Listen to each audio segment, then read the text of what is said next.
You must know Gatsby. Vive le cinéma français. Pensez pas que vous avez effacé de mal comme ça autour de vous. Pas content. Tu as une tête de déterré, Robert. Why so serious? Vous avez vu une vraie licorne vivante? Pourquoi tu pleures? Maybe I'm not good enough. I'm Captain Jack Sparrow.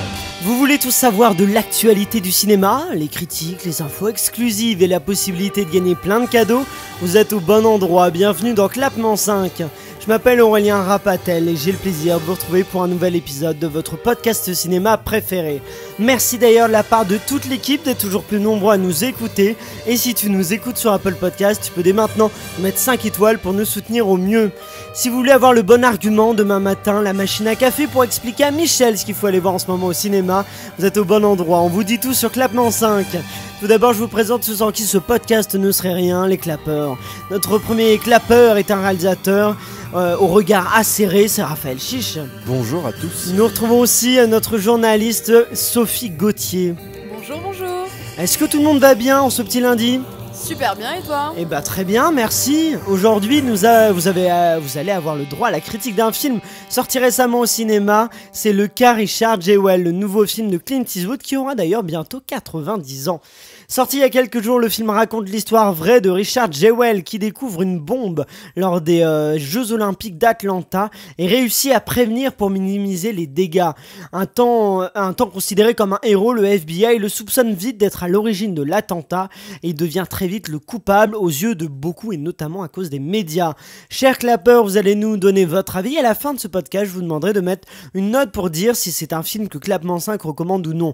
Si vous avez apprécié, vous mettez 5 claps, peut-être c'est la note la plus forte. Et si vous avez pas du tout aimé, c'est 0. C'est entre 0 et 5 claps, quoi. On va commencer avec Raphaël. Raphaël, dis-nous, quel est ton avis sur Le cas Richard Jewell ? Eh bien écoute, moi j'ai adoré Le cas Richard Jewell parce que c'est un film qui est grandiose. Ça fait du bien de retrouver Clint Eastwood vraiment dans son univers avec un thriller qui est quand même poignant. On a ce drame, parce que c'est un drame, ce drame qui est une histoire vraie. Qui est une histoire vraie, merci. Et qui est un thriller aussi. Que j'ai pas précisé. Oui, c'est entre le suspense, le thriller et le... Ah bah oui. Et puis c'est littéralement, c'est dramatique cette histoire qui reflète quand même, qui remet en question en tout cas beaucoup de choses. C'est un événement qui s'est passé en 96, je crois. 96, ouais. 96 et j'ai trouvé la prestation des comédiens évidemment excellente. On retrouve Clint Eastwood, Aurélien, toi-même, je sais que tu partages mon avis, mais ce côté America. Trop patriotique, voilà. Soutien de Donald Trump, on peut le noter. Je savais même pas. Ah si. Ah ouais, bon. Clint Eastwood est vraiment soutien de Trump. Je savais pas. Bah voilà, ça c'est vrai que après c'est un film de Clint Eastwood, donc on sait lorsqu'on va voir son film qu'on va retrouver ce côté-là, mais voilà, il y a les deux comédiens, il y a Kathy Bates qui est incroyable dans le rôle de la maman, et il y a du coup ce personnage principal, alors dont j'ai le nom juste ici. Non, j'ai pas le nom juste ici, mince. Il s'appelle... Il soutient pas tout à fait Trump, mais il est plutôt montré en faveur de Trump. Tu parles de Clint Eastwood ? Oui, c'est ça. Ouais, d'accord. Donc le comédien principal, Paul Walter Hauser, que je ne connaissais pas, que j'avais... Moi non plus. Et voilà, et qui je trouve a fait de ce film, enfin qui a vraiment porté le film, quoi, de par sa prestation qui est excellente. Donc voilà, il y a un binôme, il y a ce comédien qui joue l'avocat qu'on avait déjà vu, dont j'ai oublié le nom. Je suis pas très très fort pour les noms. Alors, le nom dans le film, c'est Watson Bryant. Voilà. C'est pas Sam Rockwell, l'acteur ? Maybe. Il me semblait pas. Alors je vais vous dire ça tout de suite. Mais en tout cas voilà, il y a ouais, tout à fait, c'est Sam Rockwell. On a John Hamm dans le rôle du méchant du FBI. Voilà, il y a un casting vraiment qui est très très bon, qui porte ce film. Il y a Olivia Wilde aussi, excuse-moi. Bah oui, bien sûr. Elle est géniale dans le rôle de la journaliste. Alors là, vraiment... on va avoir un profond désaccord parce que je la trouve horriblement mauvaise. Alors là, je vais. Je suis pas d'accord. Attends, je vais faire maintenant. J'en profite, je vais faire maintenant mon coup de gueule. C'est un film donc juste pour dire que j'ai apprécié effectivement. Je trouve que ça fonctionne très bien et c'est très intéressant de découvrir quand on ne connaissait pas cette histoire. Après, j'ai un très très gros souci, c'est mon coup de gueule, ce qui fait, donc je vais déjà spoiler ma note, vous gardez-la secrète, mais officiellement, je lui mettrai comme ça 3,5 parce que j'ai vraiment apprécié. Sur Mais alors, sur 5, mais ce coup de gueule-là va faire baisser la note à 3 et je pense que c'est mérité parce que là, c'est le journaliste qui est interprété donc par Olivia Wilde, qui s'appelle Katy Scruggs, qui a vraiment existé, n'avait pas forcément des relations sexuelles avec des agents du FBI pour avoir des informations. Et on a quand même un souci quand Clint Eastwood, ça le dérange pas, le scénariste qui n'est pas Clint Eastwood, mais quand même Clint Eastwood, ça le dérange pas de prendre le nom de quelqu'un qui a existé et d'ajouter des alors il y a des trucs effectivement, je sais pas, mais c'est pas c'est plutôt des rumeurs quoi. Il peut pas dire tiens ce personnage là a eu des relations sexuelles avec un tel, et l'actrice Olivia Wilde, elle a tenté un peu de se dépatouiller de ça, elle dit oui mais bon ça représente pas tout le personnage, je suis désolé mais le personnage repose, non mais les relations sexuelles avec des gens pour avoir des informations vu qu'elle est journaliste, le personnage a toutes les infos clés grâce à ça, donc si ça repose là-dessus, et c'est plutôt faux d'après en tout cas le journal. Et en plus elle peut pas se défendre, cette Katy Scruggs, elle est morte en 2011, donc on fait un film, elle est morte et en plus on balance des doses sur elle qui sont pas forcément tout à fait vraies, et au-delà de ça mon souci c'est que cette représentation de la femme est absolument abjecte. Je suis désolé mais le personnage, je trouve qu'elle joue comme un pied. Olivia Wilde, elle joue non mais j'ai l'impression qu'elle est bourrée tout le temps. Donc quand elle joue ce personnage-là, elle est provocatrice, elle est toujours en train de draguer tout le monde, mais elle en fait trop en fait. Elle en fait tellement et cette Katy Scruggs, effectivement, elle a ce souci-là, la vraie, d'avoir mis en cause Richard Jewell sans se reposer tellement sur des faits, mais plutôt en disant c'est lui. Donc ça c'est un fait. Et effectivement, on peut lui reprocher, mais on peut pas dire que c'était je sais pas. Là, il la présente comme un peu une chaudasse qui drague tous les mecs pour avoir. Mais vraiment, elle est vénale dans le film pour avoir des infos. Quand je sais pas, quand il y a l'attentat, elle est contente qu'il y ait une explosion parce qu'elle va avoir un scoop, mais c'est vraiment un cliché sur les femmes journalistes qui ont des infos, parce que bien sûr les mecs du FBI tout ça ils sont nets, tout ça, ils couchent avec elle parce que voilà c'est opportunité, mais ils sont plutôt nets, mais alors elle c'est une femme tout ça, et là vraiment la représentation je la trouve assez triste, parce qu'après il y a Katie Bates qui est géniale mais qui joue quand même la mère de famille un peu parfaite, la bonne mère de famille américaine. Il y a la secrétaire de la alors on voit que Clint Eastwood ne connaît rien un peu au féminisme, mais les personnages féminins ça le dépasse, et je trouve que c'est très très gênant et très préoccupant d'avoir représenté ce personnage là comme ça, parce que c'est une fausse représentation. La vraie n'était pas forcément comme ça, elle était peut-être, mais on peut pas l'accuser d'être comme ça 9 ans après sa mort. Donc ça c'est un coup de gueule qui fait que et c'est un sérieux problème je trouve, et ça fait un peu polémique aux États-Unis. Mais si tu veux répondre, Sophie. Alors justement, je suis d'accord avec toi et en même temps pas trop. J'allonge les arguments. Vas-y. Ne l'applaudis pas tout de suite. Attends. Ah non, moi écoute-moi. J'applaudis. Alors du coup, donc comme tu l'as dit, Madame Scruggs, elle est morte, elle est décédée en 2011, donc elle a pas pu prendre sa défense. Mais enfin, elle a pas pu se défendre plutôt. Mais c'est compliqué. Elle prend la défense d'elle-même du coup. Voilà. Mais justement, il y a le rédacteur en chef de l'Atlanta Journal-Constitution, qui est donc le journal dans lequel elle a travaillé, qui a déclaré: le film commet exactement le péché dont il accuse les médias, il invente des faits de toutes pièces. Exactement. Oui, mais c'est le principe d'un film, les cocos. On est dans la fiction. Ah non, là. Je veux dire, ok, on part. Alors, ok, certes, on part d'une histoire vraie. Je suis complètement d'accord.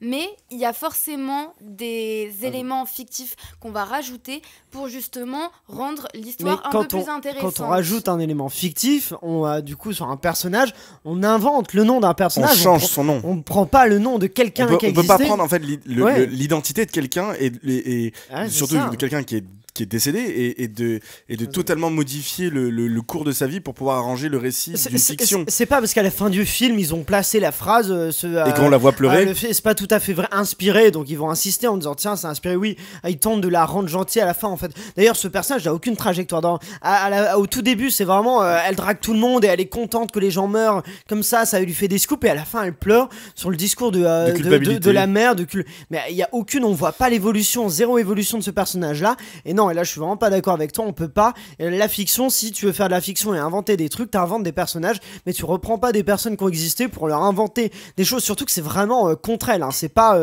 c'est vraiment, ça la met pas du tout en valeur, Ça Katie la met Scruggs, pas en hein. valeur, mais d'un autre côté, quand elle va voir le gars du FBI, il lui donne l'info, et c'est qu'une fois qu'il lui a donné l'info qu'elle couche avec lui. Donc en soi, elle n'était pas obligée de coucher avec lui. Non mais vous voyez ce que je veux dire? Bah, Je veux pas dire, trop, les pas deux, trop. non mais les Pas- deux, les non, deux, c'est ils étaient pas- attirés l'un par l'autre en soi. Le mec, il est super beau, c'est le Non, mec mais- de Mad Men. Enfin, je veux dire, elle c'est Olivia Wilde. C'est, Bon bah voilà, ils sont attirés l'un par l'autre. Elle couche plus Mais avec juste- lui bah, parce qu'elle est attirée par lui que parce qu'elle veut l'info. Elle couche avec lui après avoir eu l'info. Bah non, parce qu'elle aura d'autres infos aussi. Non, mais elle est présentée comme ça. Non, Tout- mais même c'est- même l'actrice Olivia Wilde le reconnaît, que elle est présentée comme étant quand même un personnage vénal dans le sens où c'est pas contre de l'argent, mais c'est pour se faire de l'argent sur des infos. C'est je couche un peu contre des infos. Mais clairement. Donc, Mais surtout, rappelez-vous, dans le film, pour avoir l'info, elle est quand même, elle a la main qui monte du haut de sa cuisse Oui. avant même qu'elle lui donne Oui, l'info. elle le chauffe, clairement. elle le chauffe clairement ouais. pour avoir Ah oui. l'info. Enfin, je veux dire, je Et bah, tu peux pas mettre le nom de quelqu'un qui a existé, qui est l'accusé d'avoir fait ça, surtout- alors ouais, que clairement. ça repose sur des rumeurs. Je trouve ça vraiment inadmissible, hein. Je suis sans Mais pitié alors pour ça. c'est marrant parce que moi Je vais quasiment baisser à 2,5 pendant que je vais rester à 3, mais je trouve que ça mérite de perdre un demi-point pour ça. Ah, mais parce je, que je te, c'est- je te rejoins entièrement, moi je savais pas du tout. Ah bah, ouais. Parce que moi je suis pas allé justement au-delà, c'est-à-dire je m'en suis. Après, c'est un peu bête d'ailleurs de Non, se mais- tenir à justement ce qu'on Ce que dit le film, ouais. ouais, voilà exactement Ce ce que dit le film. ce que dit le film, pardon. Mais effectivement, je trouve ça aberrant, je savais pas, mais. Bah, mais, moi en fait quand j'ai vu ça je me dis alors là il y a un souci, je Ah me dis ouais. soit le personnage c'est de la fiction, ça m'embête quand même parce qu'aujourd'hui montrer des femmes qui vraiment chauffent des mecs pour avoir des infos, je trouve que vraiment c'est la caricature, la blonde aux yeux bleus qui dit qu'elle va se refaire les seins pour avoir des gros seins, mais elle est affligeante, c'est un personnage vraiment affligeant de Ça, la j'ai femme l'impression. cliché dont on aurait pu parler il y a plusieurs années, mais alors aujourd'hui il faut peut-être un peu évoluer sur la représentation de... Justement, par rapport au sein là qu'elle veut refaire, je Ouais. crois que justement elle s'en moque, elle se moque. Je crois qu'elle le dit vraiment au second degré, ça pour le coup. Je crois pas qu'elle le dit pas au sûr, premier sûr, hein. degré. Ah, je... Moi je l'ai Moi, compris je l'ai comme pas compris ça. comme ça. Ah Bon, ouais. après ça peut être un Bah, oui de l'interpréter. puis pour le coup, Ouais. ça n'a pas Au-delà d'importance. au-delà de ça, il n'y a pas que ça. C'est Oui. tout. Le personnage est représenté vraiment comme la bombe qui chauffe les gens pour avoir des Tout à fait. infos, pour être hype. Oui. En fait, le truc, c'est que tu as dit un truc qui est assez vrai et qui malheureusement, en fait, tire un petit peu une balle dans le pied de ce film. Et alors, on remet pas en question, du coup, évidemment, le talent de Clint Eastwood à 90 ans de réaliser des films comme ça. Maintenant, Ouais. en revanche, ce qu'on peut reprocher à Clint Eastwood, c'est justement cette vision un petit peu archaïque de ce qu'était l'Amérique ou ce qu'étaient les femmes, ou la représentation de la femme, pas ce qu'étaient les femmes, mais la représentation de la femme il y a plusieurs décennies. Notamment, pour rester dans les clichés, on parle de ces gars-là du FBI qui sont Des toujours des gars, badass. ouais, les mecs badass. Après, on a l'avocat un petit peu fauché, presque, qui fait presque référence, on dirait le dude de Big Lebowski Ouais. en pantacourt qui vient, etc. On a cette blonde chaudasse qui vient, voilà. Femme fatale, quoi. Enfin, Mais là- oui, mais c'est pas femme, mais parce à qu'elle pied, elle ouais. a la limite du vulgaire par Oui, moment. c'est ça. Bah, elle est vulgaire. Ouais. Non, c'est pas la limite. Pour moi, elle est clairement vulgaire, comme. Mais pas parce que. Qui est voilà. avec son assistant, qui est le Ça- petit gars qui l'idolâtre. Enfin, je veux Oui, dire, c'est ça. c'est mais c'est, c'est vrai qu'il y a beaucoup de clichés et c'est pour ça que je disais au début, la force de ce film, c'est ce duo d'acteurs de Richard Jewell et sa mère, interprétée par Kathy Bates. Voilà, ouais. eux portent vraiment le film et apportent Ils sont très vraiment. bons, ils sont très, ils très sont bons. vraiment Parce très que j'ai bons. attaqué le film, mais il faut que je Non, dise- mais je suis d'accord Ils avec sont toi très, et, très bons. et je trouve que c'est vraiment le problème de ce film où je disais voilà, on est dans le truc America, machin, etc. C'est-à-dire, il y a ce patriotisme et il y a tous ces clichés qui viennent habiller le film, mais le film en lui-même, grâce à ces deux comédiens et grâce à la mise en scène et au génie de Clint Eastwood, fonctionne et plutôt même très bien. C'est ça, en fait Clint Eastwood sait mettre en scène tout ce qu'haletant, la séquence de l'attentat est géniale, c'est très bien mis en scène, c'est comme la séquence du tsunami dans Au-delà, quoi. C'était, il a cette mise en scène du suspense, du spectaculaire, c'est un très très bon réalisateur, faut le dire. C'est juste, voilà, il est pas dans la représentation qu'il fait des gens, il y a quelques soucis, et j'y pense aussi, parce que je me dis que, aller à la limite, le côté scénario, donc il est pas scénariste du film, donc il pourrait se dédouaner en disant bah non, c'est pas moi qui ai écrit le personnage comme ça, mais il la dirige vraiment. L'actrice, elle est vraiment, on a l'impression qu'elle est bourrée tout le temps. Mais au-delà de ça, le film a quand même effectivement plein de qualités de mise en scène, et c'est quand même un film très intéressant, Raphaël. Et surtout aussi, juste un film très intéressant sur ce côté tribunal des médias. Où les médias, on lui a refusé cette présomption d'innocence. À Richard Jewell, on a dit non, pas de présomption d'innocence. Parce que c'était vendeur. C'est lui le héros qui en fait est à l'origine de tout ça. Et non, en fait, il était pas du tout. Il est accusé à tort parce qu'il fait pas partie de la norme. Il est obèse, il est gentil, tout ça. Et on n'a pas les gens. C'est ça, il est trop gentil. Et en fait, c'est la victime idéale justement pour les requins de journalistes qui sont là et qui eux ne recherchent que du sensationnel. En fait, puisque il a le profil typique. Il est pas beau, il est gros, il vit chez sa mère. Il est un petit peu exclu de la société, donc ça en fait un mec bizarre aux yeux de la société. Donc c'est vrai que dans les traits, voilà, et c'est évidemment c'est horrible. Il y a un truc qui est intéressant, c'est que depuis 2015, Clint Eastwood, il se concentre énormément sur les héros solitaires. Avec donc là j'ai du coup sa filmographie, et c'est vrai que c'est intéressant. Le train pour le film qu'il a fait l'attentat dans le train, ça marche moins. Paris. Oui, c'est non, ça. Mais c'est moins solitaire que. Oui, mais enfin ils sont trois. Mais c'est vrai que il y a donc 2015 American Sniper, 2016 Sully qui sauve cet avion. On parle donc du 15-17 pour Paris. Pareil, c'est des héros un petit peu solitaires qui sortent en tout cas des organisations. Tout le monde avait dit très mauvais ce film-là. Oui, je l'ai pas vu. Non, mais je l'ai vu. Il est pas. Non, Sully était pas mal. Non, Sully a pas. Non, 15h17. Le 15-17 pour Paris. Il y a eu La Mule. Voilà, encore une fois, ce loup solitaire. Et encore une fois, voilà. Et du coup, le cas Richard Jewell, une fois de plus. Ça a été un peu toute sa carrière. Grand Torino, c'est aussi un loup solitaire. Non, mais on parle alors des héros inspirés de faits réels. Ah, Invictus sur Nelson Mandela. Clairement, bien sûr. Donc c'est vrai que c'est un motif qui revient. C'est un motif qui revient et qui aussi l'accusation à tort. Il a été emprisonné Mandela pendant des années. On retrouve un peu ça avec les injustices en fait. C'est un peu c'est des mais je trouve axé vraiment sur un personnage qui sort des institutions, etc. Et voilà. Et donc c'est un thème qu'il maîtrise et il le montre une fois de plus. Donc le film fonctionne très bien. Il y a une mise en scène qui est maîtrisée. Après, bon, voilà, je trouve que c'est pas forcément toujours très juste et très fin. Et je trouve que c'est représentatif d'un vieil acteur et vieux cinéaste qui est pas très qui n'a pas beaucoup évolué avec son temps et qui a encore une image un peu triste de l'Amérique et de la représentation des femmes aussi. Je pense qu'on peut le dire. Ça t'a saoulé, hein. Mais à juste titre. Mais ça m'a vraiment, ça m'a bloqué. Dès qu'elle était à l'écran, je me disais mais c'est pas possible d'avoir un personnage comme ça. Mais vraiment pas, parce que je suis pas dans l'idée qu'il faut être politiquement correct en mettant des femmes fortes, tout ça. Non, il peut y avoir des personnages féminins qui peuvent être être différents, mais il faut qu'ils soient différents. Mais elle était tellement dans le cliché. J'ai l'impression de voir les anges de la télé-réalité à Mykonos là. Elle était dans ce truc là de mais vraiment on a l'impression qu'elle est tout le temps bourrée. Tiens, j'ai réussi ça et mon article, mais c'est vraiment affligeant, hein. Et Olivia Wilde, donc vraiment moi je lui mets le Razzie Award de la pire actrice pour à ce point là. Oui, c'est affligeant. Elle dégage rien dans ce film, ça c'est certain. Oui. Mais elle dégage des trucs négatifs de là aller au Razzie. Mais je pense que justement elle devait, en fait, moi je suis désolée, je prends un peu sa défense, mais je pense que c'est ce qu'on voulait avec son personnage, c'est qu'elle dégage ça. Et le fait que vous l'aviez en empathie, c'est un peu manichéen de dire la méchante journaliste. On te laisse dans ton truc. Moi on m'a aidé, mais moi je vous laisse. La méchante journaliste qui attaque comme ça et qui casse ses infos en couchant, c'est un peu triste comme. Ah c'est clair, non mais le fait que vous l'ayez non, mais le fait enfin, de chose espérée, mais le fait que vous l'ayez en horreur comme ça, ça veut dire que ça a marché. En horreur, ça marche. Ouais, ça marche. En horreur, ça va pas. Non, ça.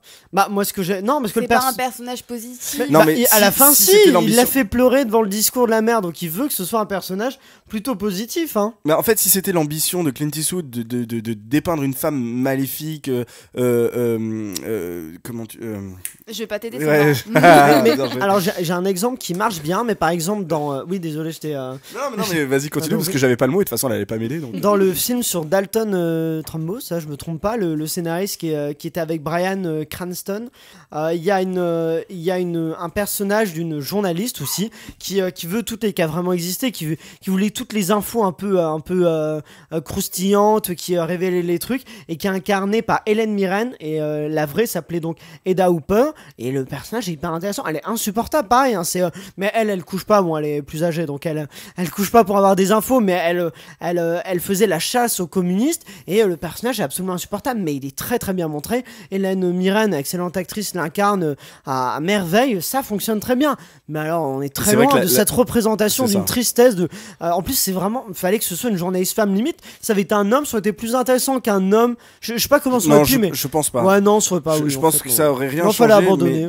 Mais non, mais je pense qu'il fallait construire un personnage intéressant. Ouais, c'est ça, qui couche pas pour les infos. Voilà, encore une fois, et donc moi je reste persuadé que vraiment le film est porté par ce couple de comédiens. Donc celui qui incarne Richard J. Well et Katie Bates. Et la maman, mais en parlant d'autres couples, moi le duo qui a très très bien fonctionné, je trouve, c'est pour le coup le duo de Richard J. Well et de son avocat. Oui, moi je suis d'accord. Ouais. Hyper touchant, et vraiment c'est un point qui est abordé à un moment donné, et c'est le moment où j'avais envie où j'étais touchée, c'est quand justement il va lui dire au revoir parce qu'il est viré de sa boîte, du coup Richard J. Well, et il le regarde, il fait mais pourquoi tu viens me dire au revoir à moi, et il dit bah parce que en fait t'es le seul à ne pas m'avoir traité de bibendum, de gros lard, de cochon sale, t'es le seul à m'avoir traité en tant qu'être humain. Ouais. Et ça c'est très. Et je pense que c'est un point justement important, c'est que Clint Eastwood il aborde quand même le côté vas-y pardon. Non, vas-y. Non, désolé. On est trop poli. Le côté de la discrimination des obèses. Et il faut savoir qu'en Amérique, il y en a beaucoup. Un Américain sur 4 ou sur 3 même est obèse. Et il y a aussi les problèmes de boulimie. Et ça, pareil, on le voit, le problème de la boulimie à l'écran. Bon, à la fin, à la fin, quand on le voit en train de bouffer son donut alors qu'il est en train de pleurer. Et en fait, il bouffe son donut parce que oui, c'est de la boulimie, clairement. C'est de la boulimie. Ouais, et franchement, le fait qu'il l'aborde à l'écran et qu'il ait le temps de l'aborder, sachant qu'à la base, on parle quand même d'un fait historique en rapport avec une bombe.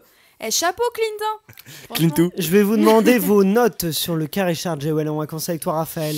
Je vais lui mettre 3,5, même si je te jure, j'ai envie de passer à 3 parce que c'est vrai qu'avec tout ce que tu m'as dit, comme tu veux. Allez, 3. 3, très bien. Sophie. Je pars sur 4. 4. Ah oui, c'est vraiment une note assez positive quand même. Bah ouais. Moi je suis clémente avec les films, je suis gentille. Et donc moi j'ai dit que je mettais aussi tout à fait que je mets aussi 3. Donc ça lui fait une moyenne de 3,33, donc plus 3,5 quoi, plutôt 3,5 sur 5. Donc on vous le recommande parce que c'est un bon divertissement, mais juste j'espère que vous ragerez devant nous autant devant le film autant que nous avons ragé devant cette journaliste. Mais sachant ce que tu nous as dit, enfin moi encore une fois j'étais pas au courant, et c'est vrai que c'est affligeant. C'est problématique. Vous chez vous, n'hésitez pas à nous dire si vous irez voir le cas Richard J. Well ou quelle note vous voulez mettre au cas Richard J. Well si vous l'avez déjà vu sur 5 clap. Vous pouvez nous dire ça sur Facebook, Instagram et Twitter avec le @clap5. C'est la fin de cet épisode, merci à vous tous de l'avoir suivi, merci à tous nos clappeurs, merci aussi à Ciné7, à OCD Univers Ciné et la Cinémathèque française qui nous soutiennent. N'oubliez pas de liker le podcast et de le partager. Si vous nous écoutez sur Apple Podcast, vous pouvez dès maintenant de mettre 5 étoiles pour nous soutenir au mieux. On se retrouve donc mercredi avec un débat autour des films récompensés lors des Césars 2020. Nous débrieferons de la cérémonie ensemble. Rendez-vous mercredi sur Clapement 5 et d'ici là, au cinéma.